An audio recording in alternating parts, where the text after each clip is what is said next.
August 2020, and I'm joined by Mr. Terence Simbi, author of the book, Zimbabwe, Installing a True Democratic State. How are you, sir? Yes, how are you, Mr. Gambakwe? I'm doing fine. Thank you very much. And today we're going to be talking about a very interesting topic. You saw the leaked audio tape of a conversation between Themba Mliswa and one of the billionaires in Zimbabwe, Kudata Gure. What is your thought on that leaked audio? What happened there?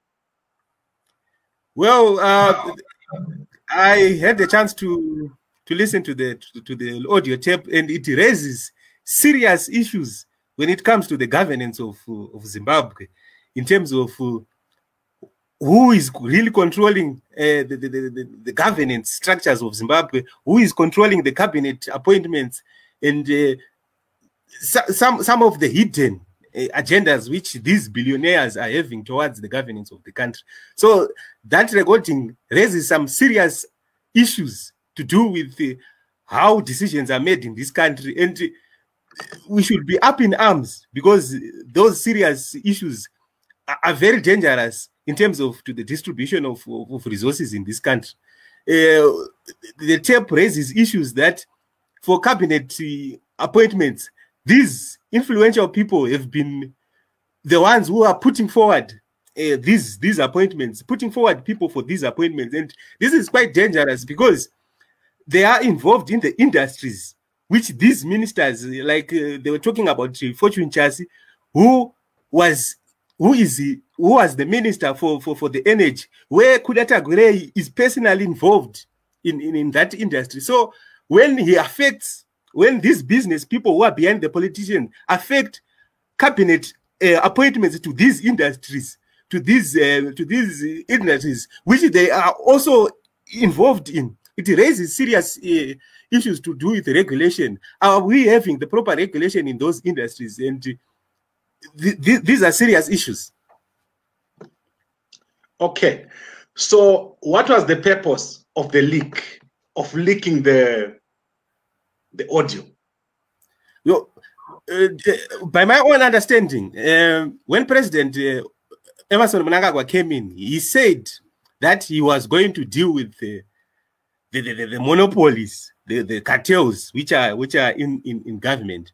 And these are some of the actions which President Mnangagwa has been doing over this term, especially at a time where at the Reserve Bank, the allocation of foreign currency, which is used mainly in the industries which could agree the importation of fuel and some of the companies which is involved in.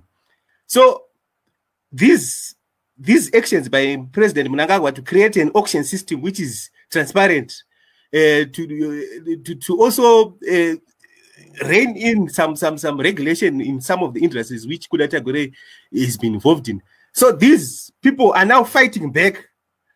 They are fighting the president, and they are trying to always try to influence the cabinet ministers who are there, because it's very easy to capture the governance system of Zimbabwe. Because if you control the minister, you control the level of influence in terms of, because in Zimbabwe, you see, most decisions are done through the minister.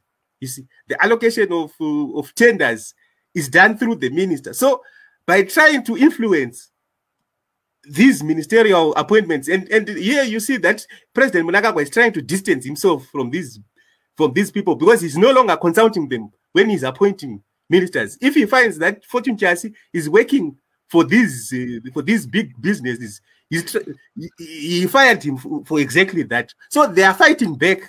So you see that they are trying to bring in that the president also has a bad side on it. So this example we can give it to what is happening in South Africa, where Cyril Ramaphosa is trying to fight some of the internal people who are in ANC who are involved in corruption, who are involved in so these people have also fought back by saying that the president is also collapsed. So this is the situation we have, that we have a big fight. And to maintain their control, these business tycoons, they've always sown division where they've divided the political system. When a political system is divided, then the proper regulation in their industries they are involved in is not achieved. So that's what is happening right now. They are trying to fight back the president by creating divisions, by sowing divisions, so that the proper regulation in their industries will not be there. Okay. So you are saying that audio was leaked by one of the business people? Yes. Okay. Do you want to name the person? You have to suspect. No, you see what? They are working together. Because you see what is happening right now. Before the demonstrations, I wrote an article which I named 3 business people who are involved in underhand dealings with politicians. I named Strive Masiwa, I named Kudata Gray, and I also named Billy Rottenberg. These people, their industries currently are under scrutiny or under investigations. We see that EcoCash is under investigations with the agent lines and the merchant lines. Billy Rottenberg's monopoly on the blending of fuel and the supply of ethanol is also under threat because people saw that it's unnecessarily raising the fuel levels. And also Kudata Gray, who once had a monopoly in terms of control in the Reserve Bank, in terms of the allocation of foreign currency, which is required in these industries, is also a threat through the auction system. So they are fighting back because they want that control they used to have, because they used to make super profits without the proper regulation. And the governance system is the one with the problem here. So these are the people who are creating these divisions, these fights. So when a situation where we have a governance system where it's fighting against each other, where they are putting names that where they are putting names that they are factional fights in the country, the reason for that factional fight is that they go on with their business activity without being regulated. Right now, we do not have regulation for mobile money. And you see, when the president started to investigate mobile money, you see the opposition went in and tried to defend the EcoCash platform. But we are the only country without regulation to mobile money. Uganda has an act of parliament where it regulates mobile money. Kenya has an act of parliament where it regulates mobile money. So it's a strategy which these business people do to create divisions in the political system so that it does not provide the right regulatory framework which is needed to regulate these industries. So allegations have been there since 2008 itself that these business people, Strive Masiwa himself, is said to be the one who paid ZANU-PF in that runoff election, that bloody runoff election, underhand. Why was he doing that? He wanted the situation to remain in this dire situation where at that time, one thing I have to explain to you that at that time, Econet, through its mobile lines, were the standard of payment used in the country. So the lines of Econet costed around $50 to $100 then. So that was the standard of payment. So when the environment is hyperinflationary, they are making money because their lines are becoming the standard of what? Of transactions. And this is the same situation we have right now. Due to this hyperinflationary environment which was there, the EcoCash platform was now being manipulated again, where they were creating credit in those accounts, buying hard currency, and what and creating this hyperinflationary environment. But they were making money, these business people. So when there is chaos, when there is a lack of regulation in the market, these business people make super profits. So the president now is now investigating them. All these 3 business people is now investigating, is now exposed, but they are fighting back now, just like in South Africa. what is happening when the president started to fight against corruption, which is in the political system. They also fought back. They are now fighting back the people in the South African ANC. So we have this issue of the political system itself, where decisions are being decisions which have significant effect are being entrusted in a few individuals, which is the line minister. And in Zimbabwe, the other problem we have, especially with this governance system we have, is that there is an entanglement between the cabinet, the parliament. So we don't know the proper roles of these two institutions. The parliament must ensure that it enacts laws, and what the cabinet is the enforcement agency. So another thing which was raised there is that some of the appointments which President Mnangagwa has made here in terms of soda and Masuka, who is now the new agricultural minister, are not politically connected. They must make political decisions. But this is the problem we have now with our governance system, where we say that for cabinet posts, the people who are supposed to maintain them are supposed to be what? Members of parliament. So this creates a problem in the sense that the person who's supposed to implement is also the person who's making the laws.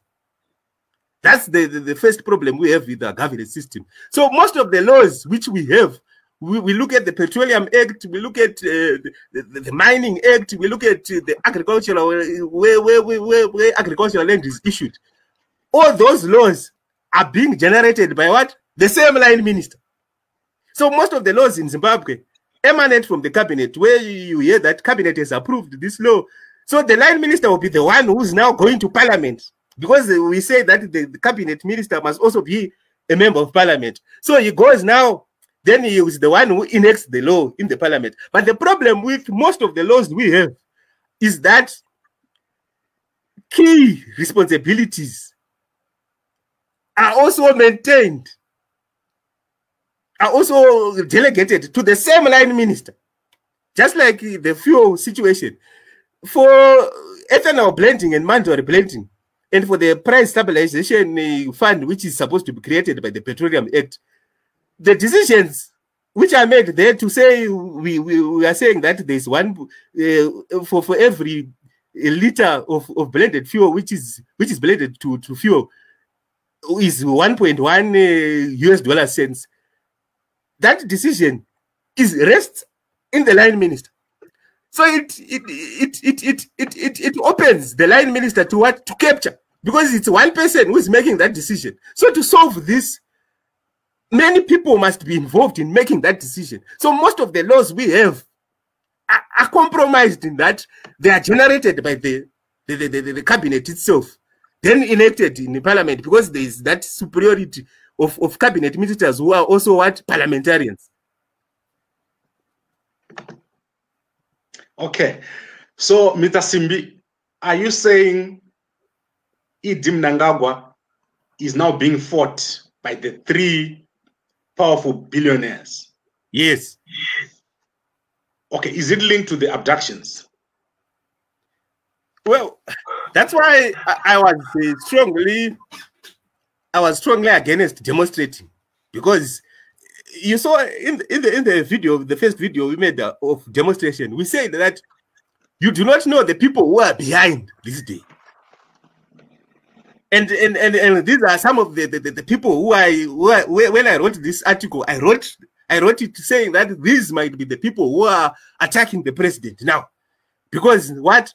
Because they are under investigation. So these are powerful people who have always influenced the political system from the background. And they have tried to sow division. And you see the narrative which is now being made now by Jonathan Moyense. They are now trying to put now SB Moyo as a possible what? As a possible contender to what? To the governance system, to take over from Mnangagwa. So they are deliberately sowing divisions in the leadership. When the system is chaotic, these business people have always made super profits. from the system. Okay, so you have mentioned the role that Agure played. You've mentioned the Billy. You have also mentioned Strive Masiyiwa. Strive Masiyiwa seems to have totally lost the battle because EcoCash has now been regulated, and Billy he hasn't lost the battle. Things are going well for him. The ethanol blending is still on. So does this mean Kuda is the one who is behind everything? Well, we cannot say. They work as a team. That's what you, because in this article I also give you an example of the blueprint they are using. So I give the example of the blueprint of the American billionaires in Carnegie, Rockefeller, and these. So the same blueprint which was used by these American billionaires to maintain control over the presidency or the governing system of America back in 18 is the same. What is the same mechanism they use? So they meet in private and control everything. They control what is published in this country. They control the media. They control. So they work as a team usually. These hidden business interests. Okay. Strive Masiyiwa was instrumental in the beginning, and he even came out in support of ED Mnangagwa when none of the billionaires spoke out in support. Why do you think ED Mnangagwa has decided to go after him? Well, he's not going after him in a literal sense, but he's trying to create stability in the economy. Because you see what? The decisions he's made right now, especially right now, if we look at these past 2 months, there's been a relative stability in terms of the exchange rate by investigating what happens at EcoCash. Because you have to know that Econet Wireless, even prior to the collapse of the Zim dollar, it was the one which created the black market trade when these mobile lines were being sold on the black market. And recently, when we had the multi-currency era, we had done away with that. But now, through EcoCash and the exchange of money in the streets, which was now happening, that black market had also emerged again. And also, especially when we look at the selling of cash itself at a premium, which was happening. So, President Mnangagwa has now acted not to fight not solely to fight the billionaire, but to create what fiscal stability in the economy, because the trade of EcoCash had seriously been affecting what the economic stability, and we have the opposition which defends these billionaires. I don't understand how some of the opposition must see itself as a governance partner, because if they were really serious, and if our parliamentarians were serious, they would have created acts of parliament, just like what happens in Uganda, what is there in Kenya, that mobile money is regulated. And in Zimbabwe, it went for a long period without that, not knowing, is it under Poitras, is it under the finance, the Arab the Arab banks. So we had gone for too long without regulation. And in Zimbabwe, they started by issuing instrument IS 2008 in March, trying to create the legal framework in order to investigate what happens in EcoCash. But the opposition, I think, we are having what we call a literal opposition, not a governance party, and they should start thinking as a governance party and stop being used by these politicians for their own sustenance. They should solely think about the people. They should solely think about the people. Mobile money cannot go without being it moved from being a transfer platform where you used to transfer money and get your cash in the other. But now it's now a mode of payment, making it to be regulated, just like any other form of money or settlement platform we use. Okay, so my question is still unanswered, which is to say, what we're seeing now, you said it's the three of them working against ED Mnangagwa. Yes. Are they going to succeed, or they are going to end up being annihilated? You see what? That's why I'm saying the leadership in terms of the political system should be solely focused on the lives of people. When it's focused on who is the next president, who has this role,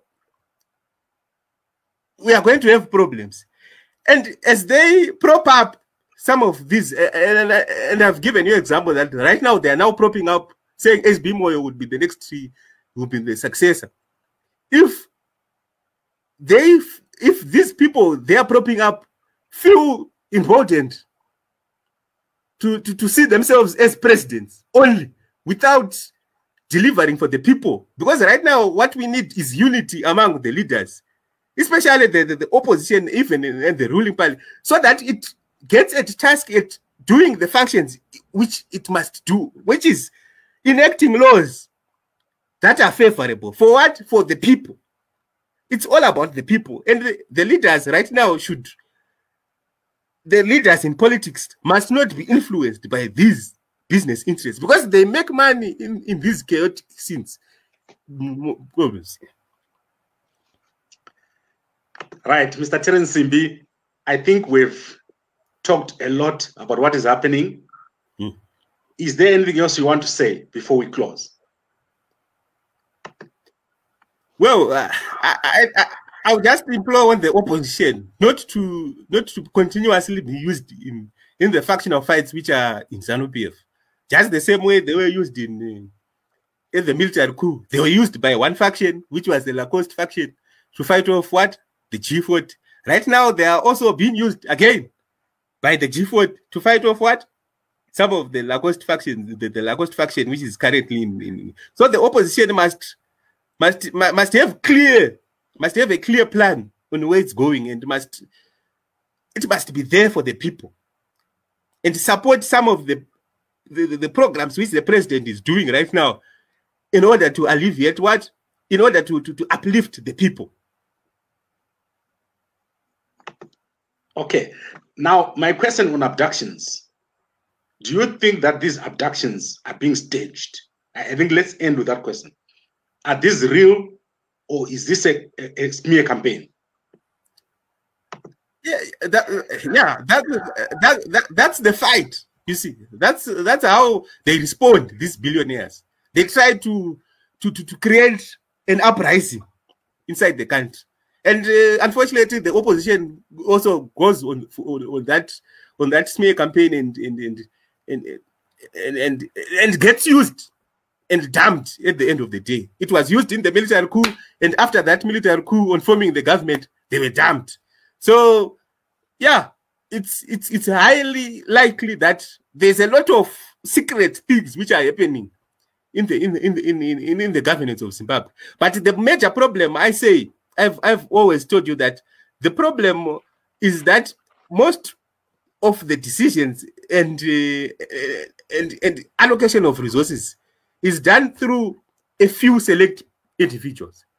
If the governance system allows that there are many people who are involved in the distribution of these resources, who wouldn't have these fights. But these fights are mainly on the control of resources. Who has the presidential role?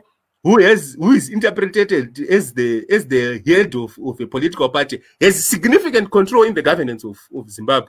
Whether be it on MDC, now you saw it with the RICO, that who is interpreted as the head of a political party has significant control in the governance of Zimbabwe. So as a solution, as we go forward, to remove some of these tensions we have of people wanting to climb to the highest offices, wanting to be presidents, and we now see that there are many Zimbabweans who want to be presidents, whether be it the MDC or even in ZANU-PF. For a long time, we had two people in Morgan Tsvangirai and Robert Mugabe being there. But after their death, we now see many people. But as they try to express and as they try to climb to the top, they can create governance issues, which will be dangerous for us as we move forward as a country. And when a country starts to have leadership changes from coups, it repeats itself and repeats itself. In Mali, this is the fourth or fifth coup which we're having. So we really need to sit down and fix the governance and see that decisions are shared, are not made by one person. Because the fight we are having is to have who controls what? Those decisions. Who is in charge of making those decisions? So as we move forward, I think this will be the best thing for the nation of Zimbabwe. Right, Mr. Terence Simbi, I've really enjoyed talking to you today. And as you can see, we're testing our new platform. And I hope that very soon we'll be very stable and we'll be able to move to our main page. Thank you very much for joining me this week. And let's talk again next week. Okay. Thank you, sir. Thank you.